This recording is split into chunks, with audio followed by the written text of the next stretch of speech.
Assalamualaikum warahmatullahi wabarakatuh. Perkenalkan, nama saya Muhammad Hafiz Noval. Saya dari kelompok 2. Di sini saya akan menjelaskan IRD dan desain database dari project website kami, yaitu website profile UMKM Humble Store. Ya, mari kita mulai penjelasan IRD-nya. Nah, di sini sistem kami memiliki 4 entitas utama, yaitu user atau admin, sebagai pengelola sistem, member sebagai pelanggan yang melakukan pesanan, melakukan transaksi, produk sebagai representasi katalog barang, dan transaksi sebagai pencatatan pesanan. Nah, untuk relasi semua entitas di sini memiliki relasi yang sama, yaitu relasi one to many. Contohnya seperti user atau admin. Di sini satu admin bisa mengelola banyak produk. Satu admin juga bisa mengelola banyak transaksi. Nah, jika dilihat-lihat lagi, mungkin beberapa dari kalian ada yang bertanya-tanya, kenapa transaksi dan produk tidak memiliki relasi many to many? Padahal satu transaksi bisa menyimpan banyak produk dan satu produk juga bisa menyimpan banyak transaksi. Eh, itu sebenarnya kalian sudah benar, tapi di sini kami menambahkan satu entitas penengah yaitu detail transaksi. Nah, entitas inilah yang mengurai relasi rumit tadi menjadi dua relasi one to many yang lebih rapi, sekaligus menjadi tempat kami menyimpan data quantity dan subtotal barang. Oke, mari kita lanjut. Setelah bahas IRD yang sifatnya masih konsep tadi, sekarang kita masuk ke wujud aslinya, yaitu desain database. Nah, disinilah rancangan yang tadi kita terjemahkan jadi bentuk tabel fisik yang siap dieksekusi di MySQL. Nah, bisa lihat di sini kotak-kotak yang tadi sekarang sudah punya rincian yang lebih detail. Sudah ada tipe datanya seperti integer, varchar, atau enum. Dan pastinya sudah jelas mana yang jadi primary key dan foreign key buat nyambungin tabelnya. Nah, ada beberapa keputusan desain menarik yang sengaja kelompok kami buat di sini.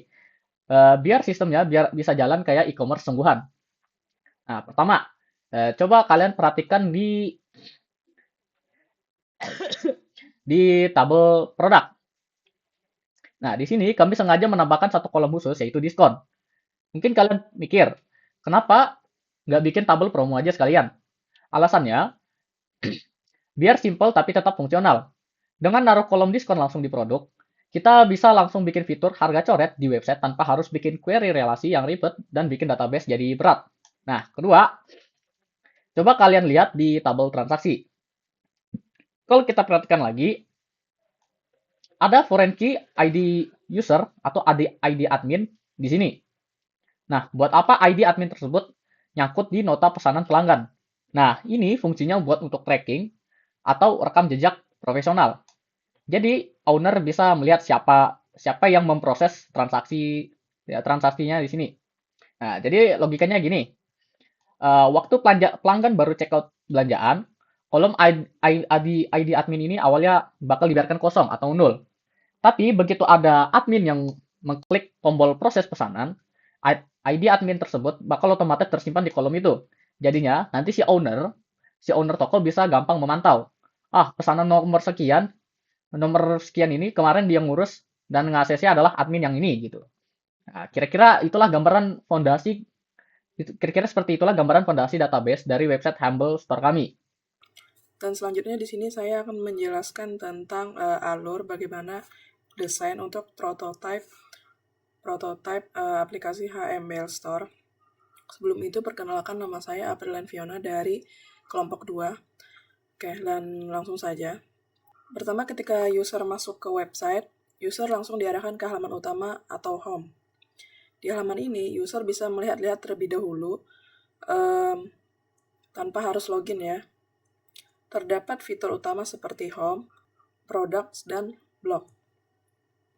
Pada bagian blog nantinya akan berisi video review produk sehingga user bisa mendapatkan informasi tambahan sebelum membeli ya. Namun jika user ingin berinteraksi lebih lanjut dengan website, seperti melakukan pemesanan, maka user diwajibkan untuk login terlebih dahulu.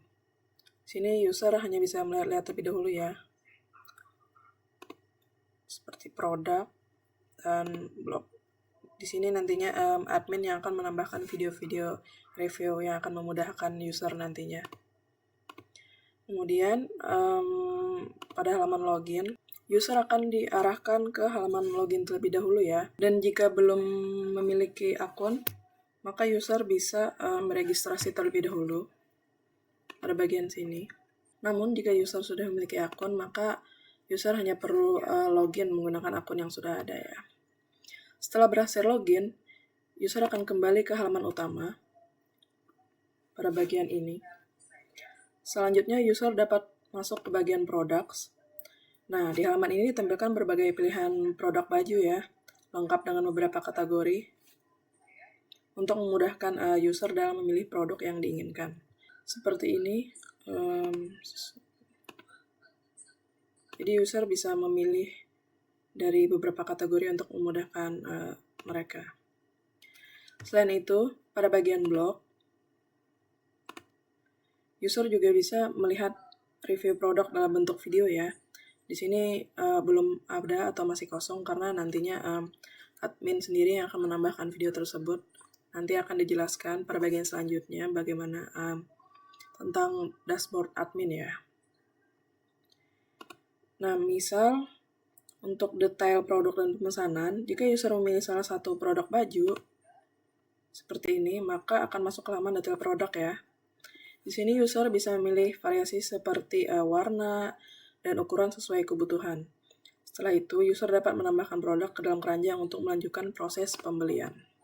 Oke, secara keseluruhan desain ini dibuat agar user dapat mudah menjelajahi produk ya, mendapatkan informasi hingga melakukan pemesanan. Dan untuk desain dashboard admin akan dijelaskan pada bagian selanjutnya.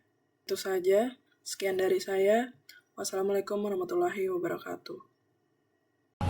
Selanjutnya, pada sistem ini, modul admin berfungsi sebagai pusat kontrol utama untuk mengelola operasional toko HMBL Store. Pertama, admin harus melakukan login menggunakan username dan password. Proses ini bertujuan untuk memastikan bahwa hanya pengguna dengan hak akses admin yang dapat masuk ke dalam sistem. Setelah berhasil login, admin akan masuk ke halaman dashboard. Pada halaman ini terdapat menu utama dan quick action yang memudahkan admin untuk mengakses fitur penting seperti pengelolaan produk dan pengelolaan transaksi. Selanjutnya, pada fitur kelola produk, admin ini dapat melihat daftar produk dalam bentuk tabel. Melalui halaman ini, admin itu dapat menambahkan produk baru, mengubah harga, memperbarui stok, serta mengatur diskon dan segala macam itu.